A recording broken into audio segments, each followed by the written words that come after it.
wanted to give a bit of a peek at what we're working on in the shop lately. I picked up this Deckel GK21 pantograph, engraving, copying mill, whatever flavor of name you like. And I've been working on cleaning it up. And I got a couple of comments on Facebook, YouTube Machinist group, that wanted to know kind of how I had made my handles nice and shiny. This thing is very, very good condition, but filthy. And I've done a lot of work already to clean it up. But what I wanted to show was how I get this handle nice and shiny. So these have all been done already, obviously. And this one is sticky and disgusting. And so I wanted to show how I make it pretty. Okay, so here's a little closer look at this disgusting thing. So the first thing we're gonna do is try and disassemble it. This is all just like nasty oil dripping down on this thing, filth. All of them were pretty dirty, but this one's the worst. I saved the worst for the video. And anyway, pretty simple mechanism.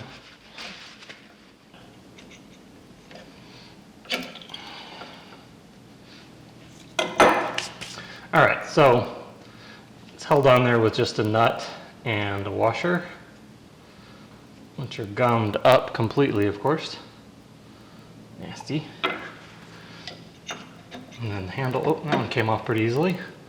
So you can see just how gross it is. Underside, not as bad, of course, because it was, you know, gravity was keeping it sort of clean. That side, not so much.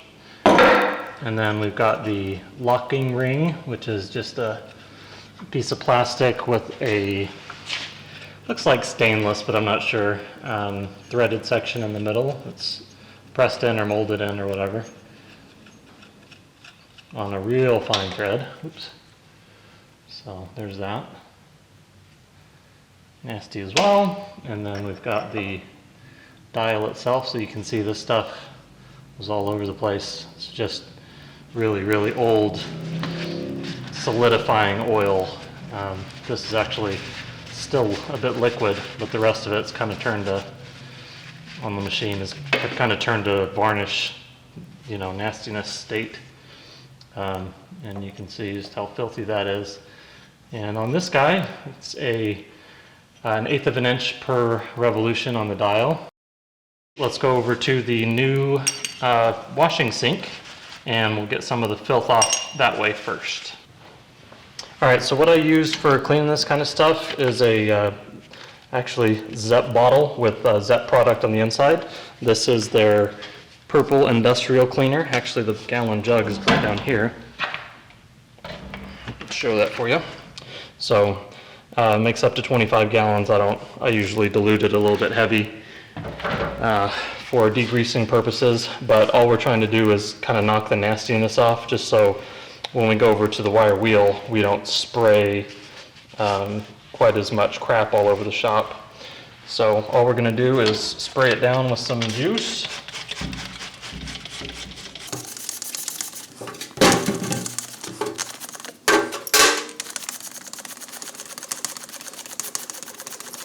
Now this stuff is really pretty powerful, and so on that aluminum, I'm not going to let that sit very long, even though there is some kind of an anodizing or some sort of coating on the aluminum. But I wouldn't recommend soaking anything aluminum in this Zepp stuff. One thing you can do, like if I took this wheel and put it in a bucket of Zepp overnight, all that paint would come off. So this stuff is not too friendly. It is biodegradable and stuff, but you have to kind of pay attention to how you use it.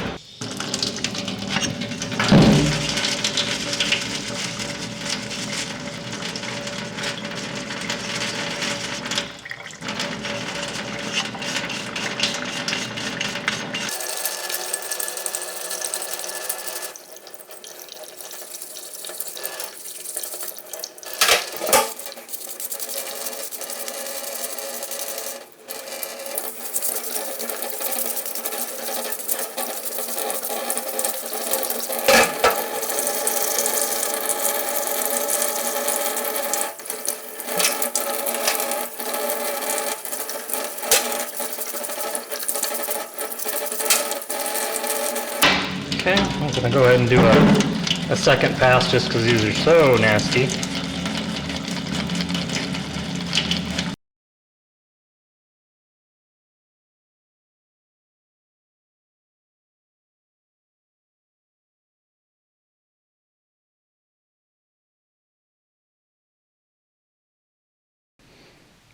So that's what they look like coming out of the washing tub. Still nasty, but not like they were before, for sure. So let's go over to the wire wheel on the bench grinder, and we'll take care of the steel parts. That guy is done. I'm not gonna bother with, polishing it up on the buffer or anything like that.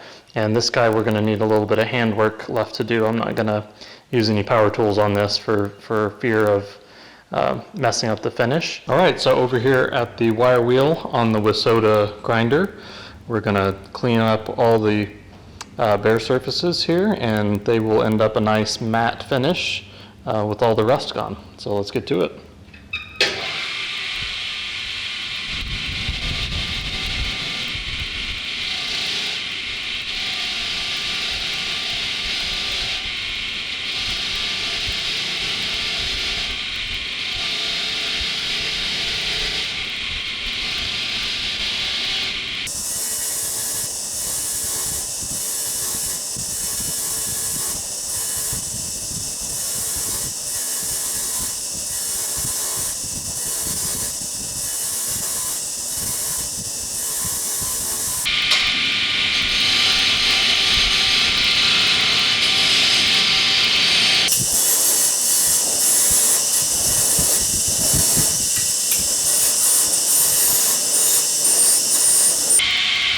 Now over here to the deburring wheel to give a little polish to the quick handle, or whatever you call it.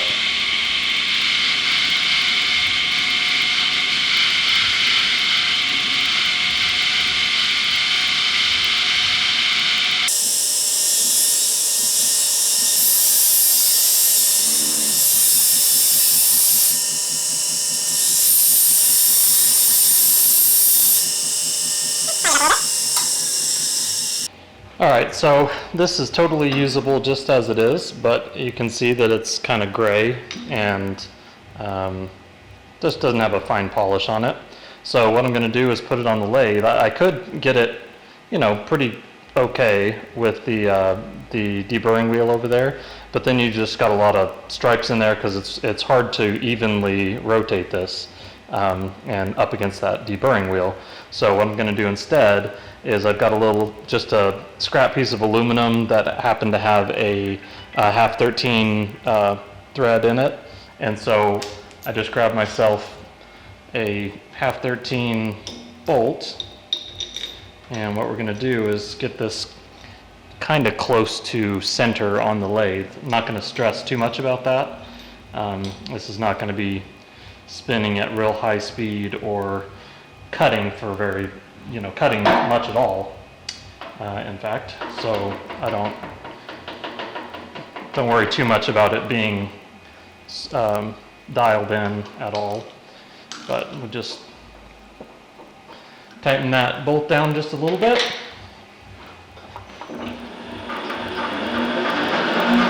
And then, so it's weeble wobbling around, but like I said, it doesn't really matter.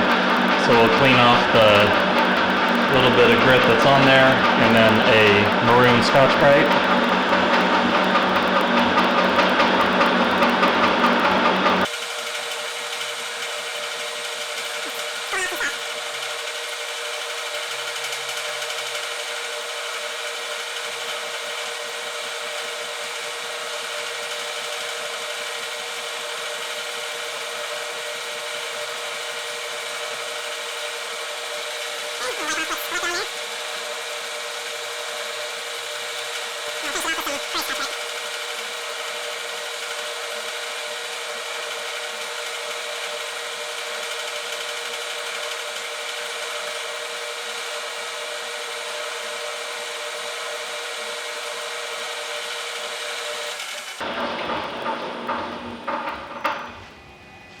There we go. So gives it a nice little polish there with Just a couple of spins on the lathe. Just have to remember to clean the ways. There's not really any metal coming off, but there is the abrasive coming off of the Scotch-Brite pads that's fallen down onto the ways, which are kind of worn enough. I don't need to add to that. So yeah, looks pretty good.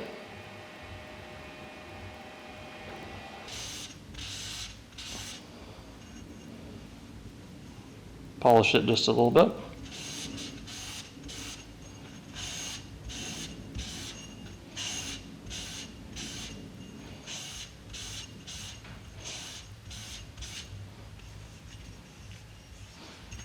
So yeah, let's go back over to the machine and deal with that mess. I'm gonna go with my little scrubbing towels to start with.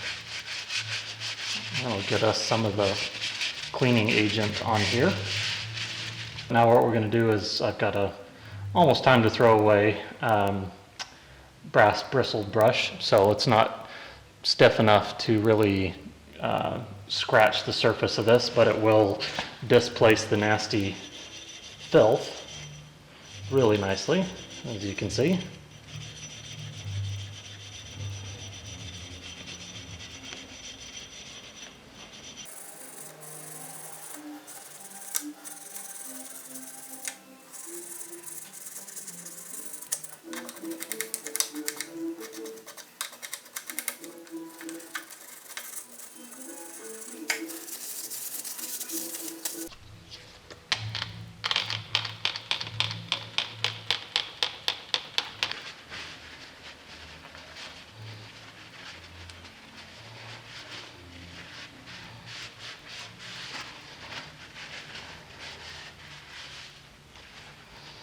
Pretty disgusting.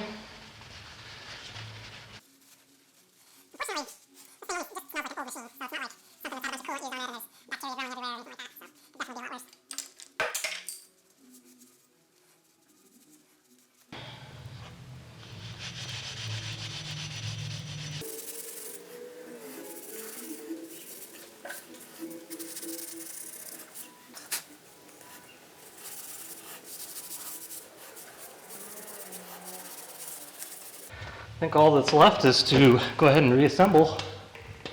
So we'll start with the dial here.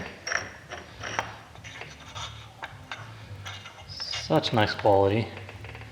And then we've got the spring washer, so that fits into a little key that's cut in the, or keyway, that's cut in the small thread here. There we go.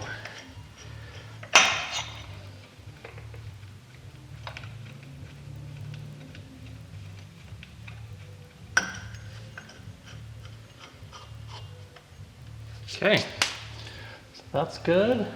Now we are down to hand wheel. It's got to line up with that little Woodruff key.